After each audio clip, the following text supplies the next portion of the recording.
Hello everyone, welcome back to another episode of r/entitled people.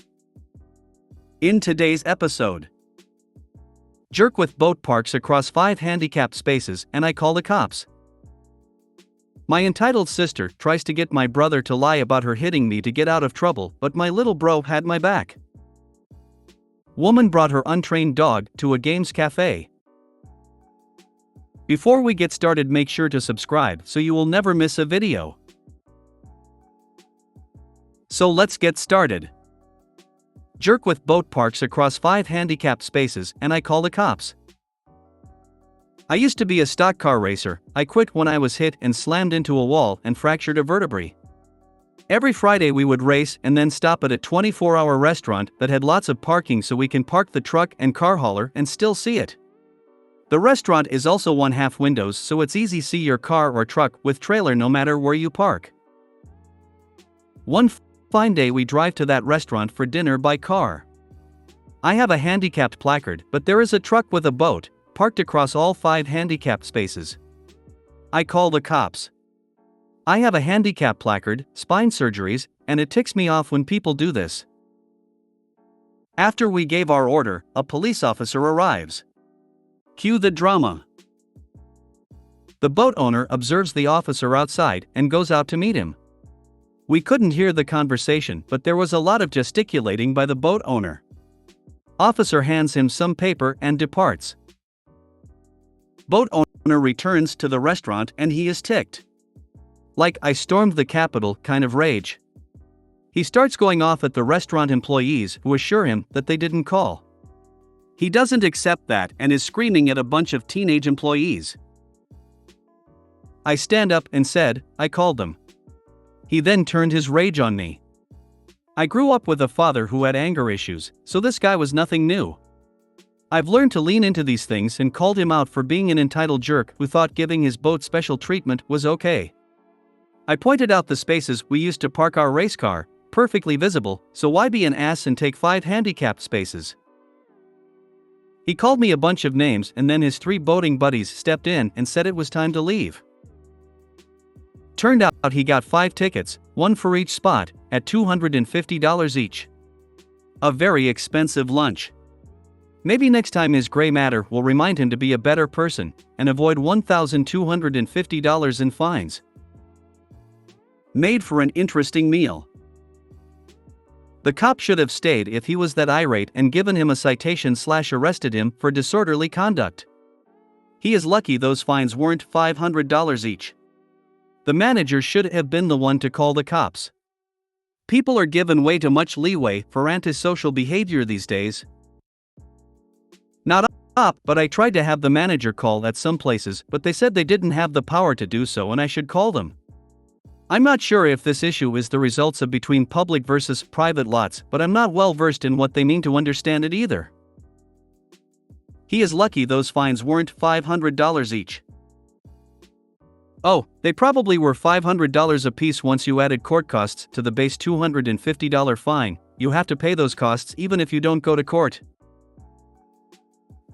I live by a river and the beach and I'm a manager of a business. The amount of boat people who give me shit is crazy. You can't park across all the front spaces of the store. You aren't even going into my store, you're having breakfast at the next building over. Well, where am I supposed to park my boat then? Not my problem. It's your boat and you aren't my customer. Figure it out. He's very lucky. Where I live, the fine is $1,020 per violation, so he would be out a lot of money had he done that here.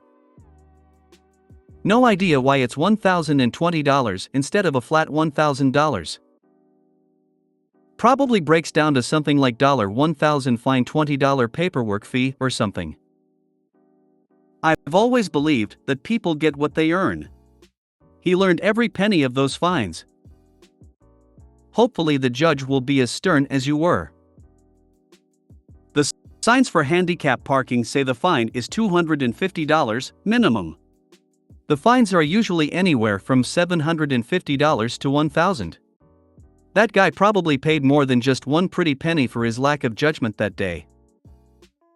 Good on you.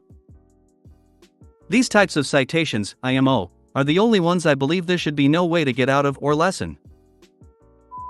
My entitled sister tries to get my brother to lie about her hitting me to get out of trouble, but my little bro had my back. For a little background, my little brother is on the autism spectrum, but he always likes to help people when he learns a useful skill. On this fateful day, it was no different. It was his turn to do our laundry since we share a room, and he takes care of it while I'm busy, as I mentioned earlier. He discovered that my sister's clothes were still in the washer instead of being in the dryer, as a responsible person would have done. However, this was no problem for my little brother. He simply moved them into the dryer for her and even ran the clothes through the dryer so he could wash his own clothes. By the time his clothes were done, our sister still hadn't come to collect her clothes. So, my brother put them in a bag and took them into our grandmother's room. She used to sleep in there, to make space for our clothes in the dryer. A few hours later, all hell broke loose. My sister emerged from the laundry room, screaming like a banshee about someone stealing her clothes. Initially, my brother denied taking care of her laundry because my sister seemed like she was going to harm the person who did it, as if they had deliberately ruined her clothes. However, he eventually confessed to putting her clothes in the dryer and taking them to our grandmother's room. My sister demanded that my brother show her where the clothes were and proceeded to verbally abuse him all the way there. Hearing all this verbal abuse, I decided to confront my sister and tell her off. I pointed out that my brother had taken responsibility for something she should have done herself. If he hadn't done what he did, my sister would have been left with a pile of wet and smelly clothes, requiring her to wash them again. Her response was to kick me right in the stomach, and I wasn't going to let it slide easily. At the time, I was a 6-foot male, and my mother had told me that hitting people in public or those much younger than me probably wouldn't be allowed, but dealing with my older sister was different. As she attempted to strike me again, I swiftly grabbed her and threw her onto the bed before punching her in the back. My sister started scratching my neck and biting my arm, but I eventually gained the upper hand, pinned her down, and punched her again, warning her never to try something like that again. I then left the room with my little brother. Not 30 seconds after I left, I saw my sister chasing after me with some sort of wooden object in her hand. I quickly turned around and ducked, but she threw it straight at the back of my head, causing it to break, the object she threw, not my head. My grandma witnessed this, and my father heard the crack, immediately rushing downstairs to see what had happened. Meanwhile, I ran to my room, lay down, and tried to ease the pain. When I came back out, my sister was in tears, and my father, mother, and grandmother were all trying to find out why she did this. She kept insisting that I had hit her, which was true, yet my mom argued that most of the time I wouldn't have hit her if she hadn't struck me first. Then my sister turned to my little brother and asked him to tell them what happened, likely hoping that he would lie, and she would reward him later. But he didn't. My brother said that my sister had been bullying him, and I had come to defend him before she kicked me. Seeing the fear in her eyes and the rest of my family converging on her like a pack of wolves made every second of sharing a room with my younger brother worthwhile. I don't normally condone siblings hitting each other, but she started it by kicking you, so you were justified. She's a jerk and deserved it. I'm not a fan of violence anymore, but if someone puts their hands on me, all bets are off. They get back whatever they did to me plus interest. Sounds like your parents might have believed you over her, even if he had said nothing. I am glad that her entitled behavior may be quashed before it really begins. My 7-year-old even knows this rule. If you hit someone, expect to be hit back. It's an easy enough rule to follow. Don't put your hands on other people unless defending yourself. Which you did. Kudos. Your sister has issues in need of help. Talk about vicious yikes.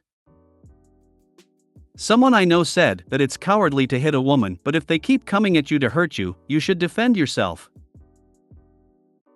Your sister has major anger issues. Glad that your little brother wasn't bullied into lying, and I hope your parents disciplined her for hitting you and then lying. Kids horseplay, as my nana called it, when they're little and still cute, but are taught not to and usually outgrow it, well before anyone becomes 6 foot tall. Even with older sister, younger brother dynamics, kids fight. Boy gets bigger, hits back, and they both realize the jig is up. They're not little anymore and their relationship matures. It sounds like your sister needs help or jail. WTAF? How old are you, all? Do you regularly beat on each other, and where the hell were your parents when all this was happening? Sounds like a madhouse. Sheesh. Woman brought her untrained dog to a games cafe. Earlier today, my friends and I went to a games cafe. We were playing a strategy game when this woman, her young child, and her beagle came in and sat on a table near us. Then, her dog started barking.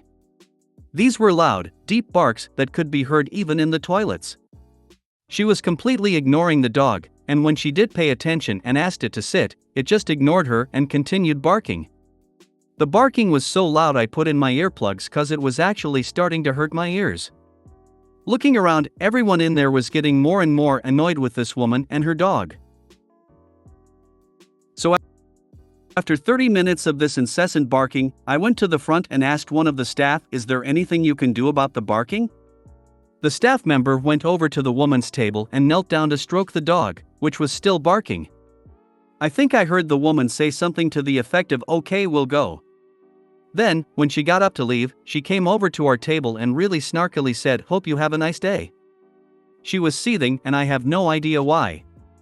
My friends and I all agreed that she was rude and inconsiderate. I just wish I said something like, "Oh, so you can be considerate." Maybe someone should tell her, if you bring a loud dog into a cafe of any kind, you'll piss people off, lol. I would have looked at her and said, "You let your untrained dog bark for 30 minutes and you have the nerve to get snotty with me? Oh hell no you aren't. Just stop. You are not special because you have an untrained dog, you are a lazy slob." Well, it'll be better now, lady. 30 minutes of non-stop barking. Around here the authorities could be called after 10 minutes of barking, but then the police around here have to also actually witness the dog barking. I'm surprised nobody did that. Oh yes, special snowflakes don't like when they don't get what they want. Or somebody tells them they can't do something. I wish. We don't have a noise ordinance, so dogs bark all the time and they do it for hours.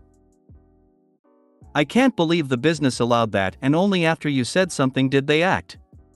Ridiculous. Yes, they should have acted sooner since it was obvious that others were bothered by it too. Some people think they can bring dogs anywhere they want. But a business can restrict dogs to service dogs only. I'm not sure about your location, but I believe places that serve food shouldn't allow emotional support dogs, especially if they aren't trained well. Beagles are incredibly loud. I have one. Our is well trained though. Mine are hyperactive nuts. Just around 2 years old, but still little lunatics. Super adorable and I love them, but I swear they have ADHD like me. Can't get them to focus for half a second unless I'm bearing snacks. Sorry. The word cafe implies serving food. Dogs don't belong in places where food is served. I visit a board game cafe regularly. Until earlier this year, dogs were allowed. Now they're not even allowed on the patio. I've seen several other restaurants that are dog-friendly, though most of them had large outdoor seating, not indoors. See, I love my dog, and I won't take her everywhere. Because 1, she is a big girl, with a big bark. And that shit is annoying as hell in my own house. I'm not going to subject someone else to it.